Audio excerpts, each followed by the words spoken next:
To the Core Connection. I'm Mira Rubin here with you on Enlightened World Network.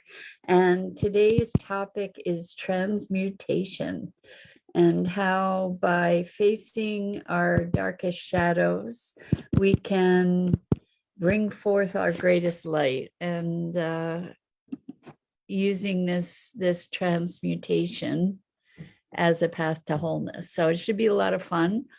But before we get started, let's take a minute or two to get present. So let's take a deep breath in through your nose and hold it.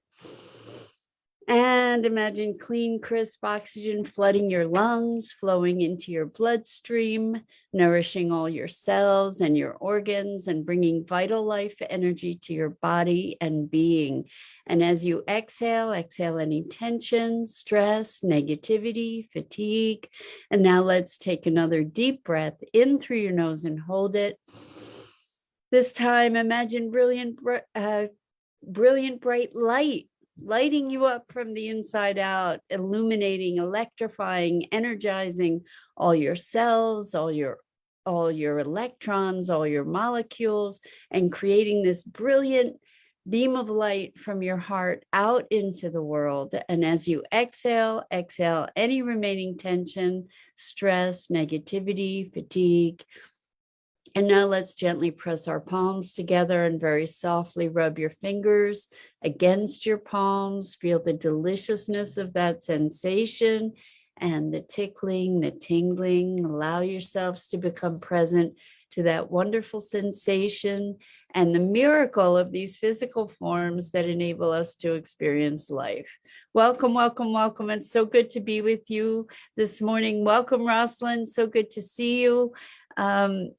So today we're talking about transmutation and the path to wholeness, which is a path of accepting our darkness and accepting all of ourselves, right? We, in the path to loving ourselves, the inclination might be to be looking at all the wonderful things about ourselves that are worthy, in big air quotes, of love. And what we tend to do is we either hyper focus on those aspects of ourselves that are not worthy, again, in big air quotes, of love, and tell ourselves that we're terrible people, or we sequester them away in their own little containers so that we don't even pay any attention to them, and we can allow ourselves to bury them into deep cavernous places that never get any light or attention. And what we're talking about today is having the courage and the willingness and the readiness to recognize that we are all things. We're neither light nor dark. We're all of it. And our human experience is this unfolding story that has all kinds of drama and tragedy and triumph and circumstances that may have brought us shame, or that we're less than proud of, that we have all kinds of judgment about in our lives. And if we look back, if we can find a place, a way to shine light on these dark corners of our lives, then when we bring these terrifying monsters into the light, they become a whole lot less terrifying. And if we can have compassion for ourselves, the self that was part of whatever that shame is in our past, then what we're doing is we're finding a way to integrate and, what I say, metabolize those those parts of our epic journey as part of who we are. Good morning, Bernadette. So good to have you here with us. Welcome. So we're talking about transmutation. And so, you know, it's very interesting how we can, you know, our scars may be a point of shame at some point, and we can transmute those scars to something beautiful, to our own badge of honor in a way, or, you know, part of our precious story that you know, that's an epic. If we look at any kind of story that is compelling, it has all kinds of twists and turns and falls from grace and redemption and sometimes horror. And, you know, if we look at our own lives as these rich unfolding stories, it gives us perhaps a different context for being able to metabolize some of our experiences, you know, that we can look that as our lives are unfolding, we're creating this epic. And there are lots of twisty things that happen in our lives, and that is part of the beauty and the richness of our lives. We can use it to cripple ourselves, or we can use it to empower ourselves. So Bernadette says they become a wonderful healing story for familiarity with others, true compassion. 100%, 100%. So for years, and I've spoken about this a bunch, you know, this is my own story, but I had severe depression for years and years, and, you know, was thinking of suicide as a, you know, regularly. It was very much a part of my constant awareness. And I think I had shame about that for a long time. And when I allowed myself to metabolize it, what I recognize is that by sharing that story, by sharing the transformation that has come from it, it has, first of all, it served me because it's a richer acceptance of my experience, you know, as part of my life. And I recognize that had I not had the depth of those experiences, I wouldn't have, as you're saying, Bernadette, I wouldn't have the compassion that I have. I wouldn't have the capability to go to such dark places with people to transition them out of that darkness, or to be there with them in their passage through it. And so these things that we might feel shame about, or that we deny, you know, that we want to pack away into a dark closet somewhere, or a deep cave, you know, that we maybe even force ourselves to forget. These things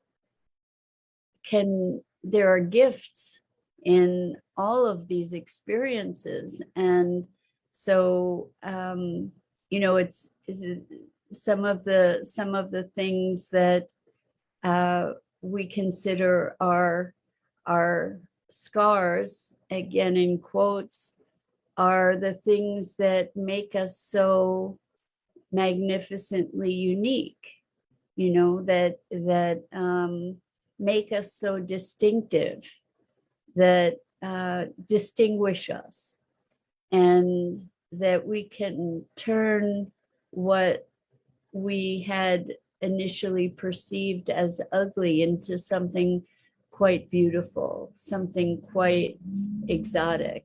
And this conversation comes from a really, really rich experience with a friend in their own transmutation, to be transforming something that had felt ominous and dark into something that was exotic and beautiful. And this transmutation occurs when we metabolize the experience, when we allow for compassion for ourselves, when we allow ourselves forgiveness. This is a rich and powerful process of healing. Bernadette says, I'm thrilled you found the light of your soul to be here with us in this time. Bernadette, thank you so much. That's very, very, very kind. And I think that moving through these darknesses that we're confronted with, or that perhaps our higher self provides for us in our lives, that that these passages are they're passages of transformation, you know, they're rites of passage, and that having these experiences allows us the opportunity to find the transmutation, to turn the darkness into light. And the darkness is, or our shadow, is only frightening when we allow it to remain in the darkness. When we bring it into the light of day, or the light, and we allow ourselves to see it, then we can allow ourselves a process of healing. We can allow ourselves a process of transmuting, of creating this very high magic of transforming what might have been a the word that's coming to mind is weakness, but that's not the word I want. A dark challenge into a triumph of spirit, and a transformation of awareness. So Bernadette says, if you knew what you were to become with 100% clarity, would that have changed your thoughts at that time? Oh, Bernadette, that's such a wonderful question. So you're talking about when I was in this deep, dark depression, if I knew who I would become, would that have changed my thoughts?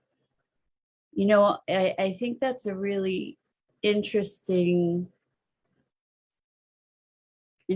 question, because I had been told by a number of different people at one time or another that I would have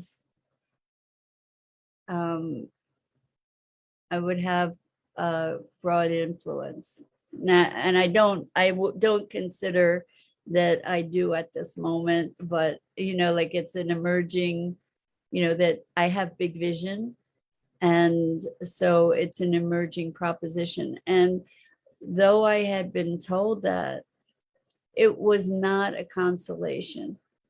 I can tell you that in that place of deepest darkness and depression, all there was the overwhelming oppression of that experience in that time. That it, you know, the promises of the future, there was just you know, I don't know that I can wait for that kind of feeling for me at that time. I had, you know, just being really truly honest. I wasn't holding on for the future. I can say that.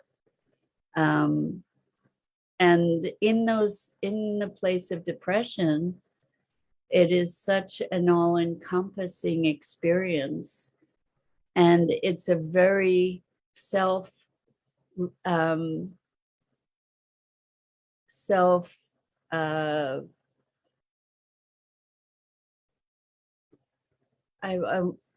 what's the word? The word that's coming to mind is reflective, but that's not the word I mean. It's self-referential. It's a very self-referential state. So it was very absorbed by the very small world that I had for myself. You know, the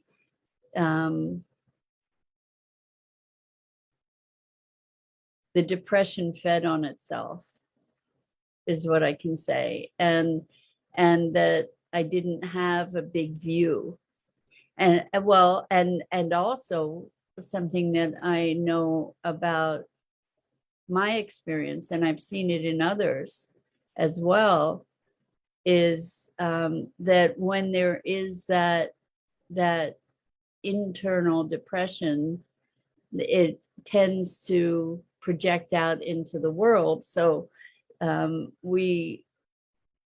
say we tend to look for validation for that depression in the outer world, and there's plenty of opportunity to find things that justify that kind of depression, resignation, despair. You know, so I had personal despair, and then when I looked in the world around me, that's what I saw as well, because I was projecting that outward. And so I've seen that with many people who are in a depression, is looking at the world and saying that it's the world that is a particular way.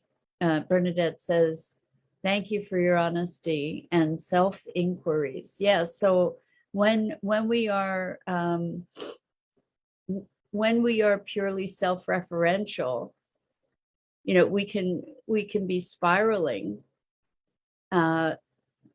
in a really dark cycle. And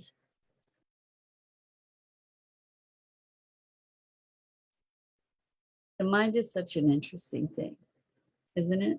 I mean, we can pretty Bernadette says misery loves company. Exactly. So we suck other people into the vortex, right, of misery, or we project that misery outward and create all kinds of circumstances that justify and validate our feelings and our perceptions. That's not just with depression either. I mean, it's with optimism as well, you know, that we can be projecting that outward and looking for validation and justification from external sources. You know, that's something that we tend to do as human beings, you know, as we validate our reality, whether it's positive or negative. You know, we can find all kinds of wonderful things to be all excited and enlivened by, and we can find all kinds of terrible things to be devastated by. It's all there, you know. So this is how we create our own reality. Rosalind says, who am I really? Exactly. Understanding self has been a daily process for me, peeling away untruths. I'm allowing this time to feel into what is true. I'm passionate about unlearning and shedding untruths. Well, Rosalind, it's beautiful, beautiful, beautiful. And that's what I'm up to as well. And that's what the core connection work is about. And when we look at shedding untruths, until we Whoops, the curtain came down. So I have I had a green screen. Elaine, where have you been? So good to have you back. I had a green screen, and so you saw the core connection backdrop, and the green sheet fell down, and now you've got the bricks. So these are actually, this is a backdrop. It's not actually real bricks. Anyway, that's interesting that came at that very moment of talking about shedding untruths, right? Pretty wild. I love when things like that happen. When like all of our individual identity, we can do this shedding of truths or untruths on all different levels. But when we talk about shedding all these untruths, the truth is, like all of our identity is a fabrication. All of our beliefs are fabrications. And perhaps what's really just there at the core is life expressing itself through us. And that may be the essence of what we are, is really just life with all these overlays, that are personality, that are beliefs, that are behaviors, that are stories. The underlying truth is we are life expressing itself. At least that's my hypothesis. Not like that's true either, right? Bernadette says, like, of whatever fills the mind always seeks out like-minded people. Yeah, so we find ways to validate what our beliefs are, and what our perceptions are, what our proclivities are. We find ways to validate that in the external world. And perhaps this is just a massive exercise of consciousness reflecting itself to expand itself. So all the myriad experiences that we have and that we learn about, every aspect of our being, perhaps it's just a projection, just a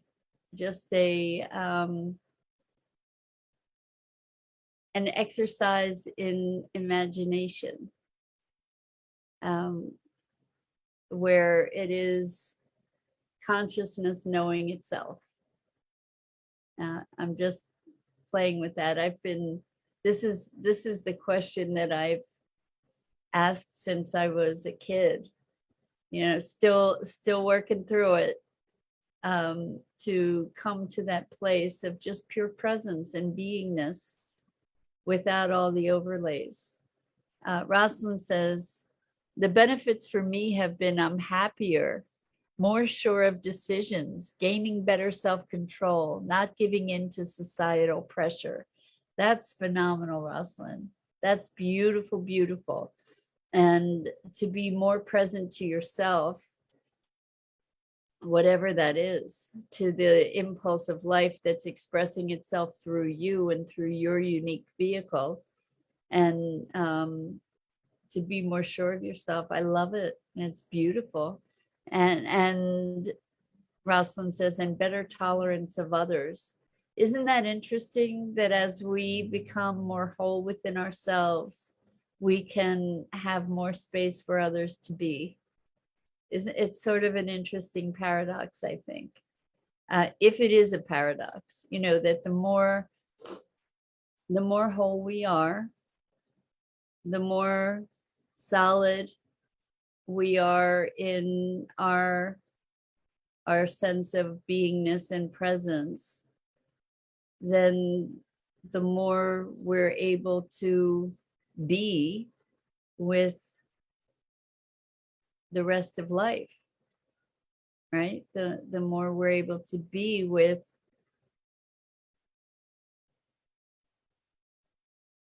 life as it unfolds, that we can.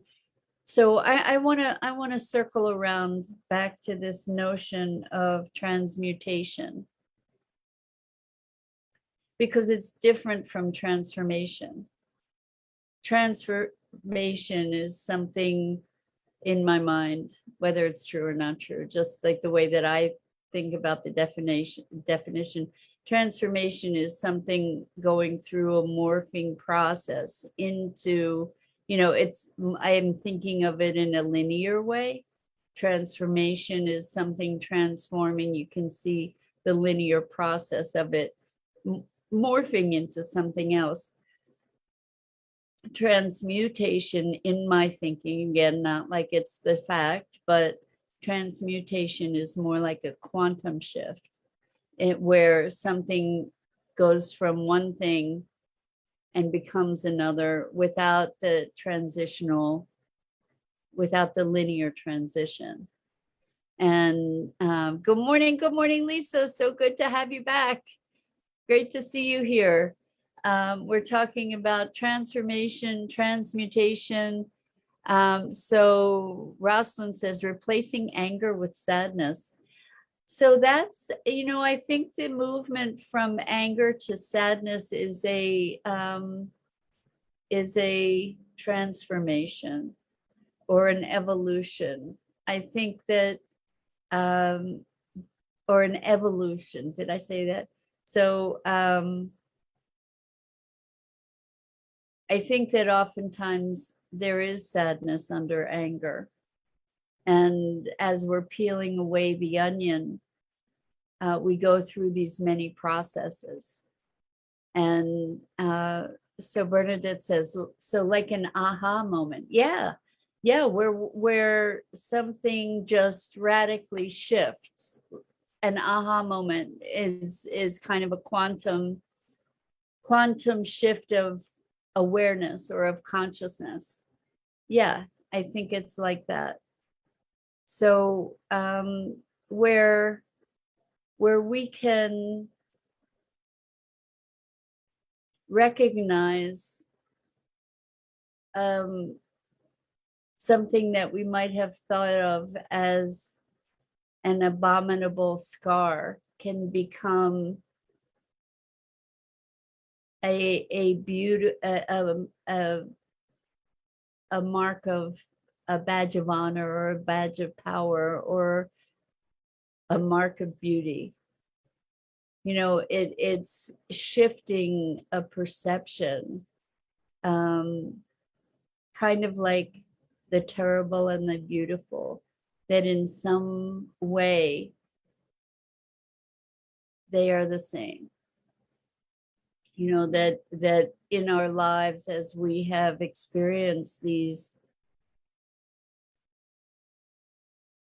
deep darknesses, when we can allow ourselves to encompass them, when we can allow ourselves to receive them as part of our being, then they transmute and they become something that is an integral part of the masterpiece that each of us is. And I know that so many of you have gone through very dark, difficult times and have used those challenging, often threatening experiences to deepen and enrich and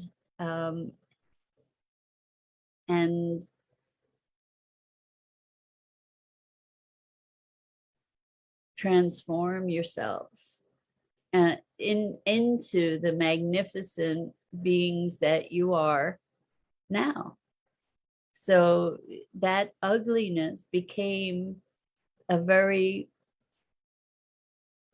essential part of the beauty that you are.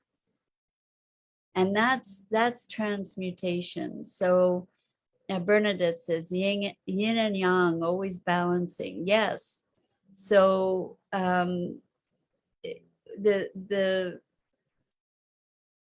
most powerful learning experiences in our lives are often things that are devastating, things that take us to our knees.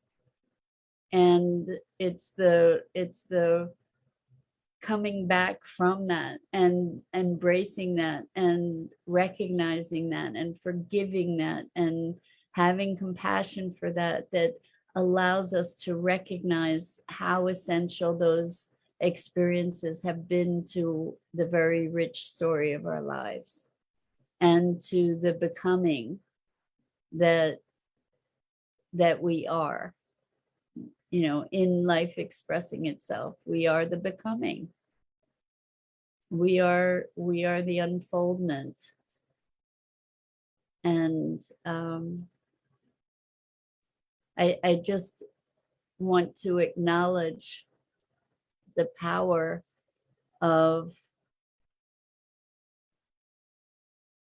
embracing our shadow, to allow ourselves to really truly be whole.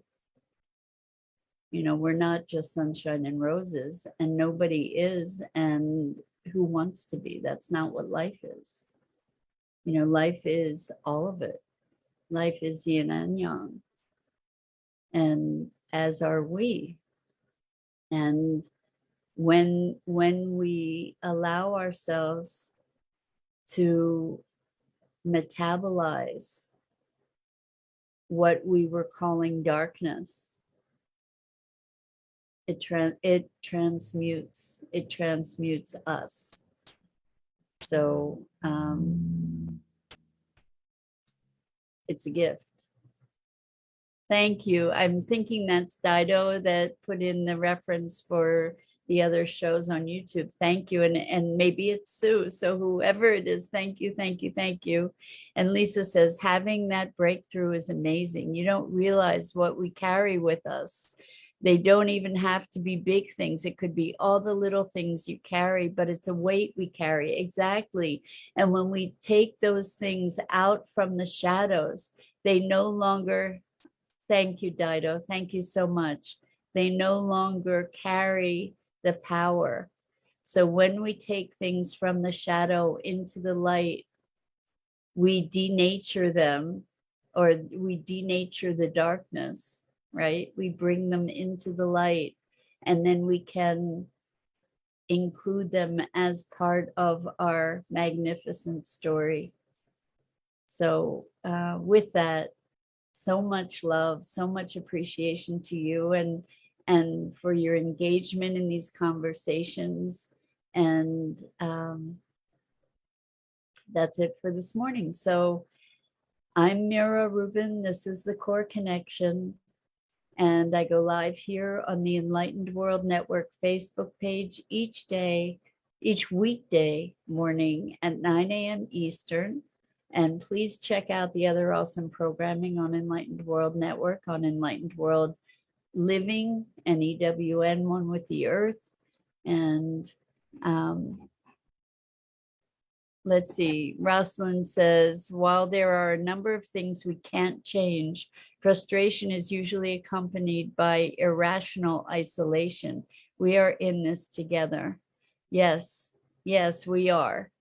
And we get to pull those parts of us back from the shadows. When we pull them back from the shadows into our heart and our wholeness, we become complete. So with that, so much love.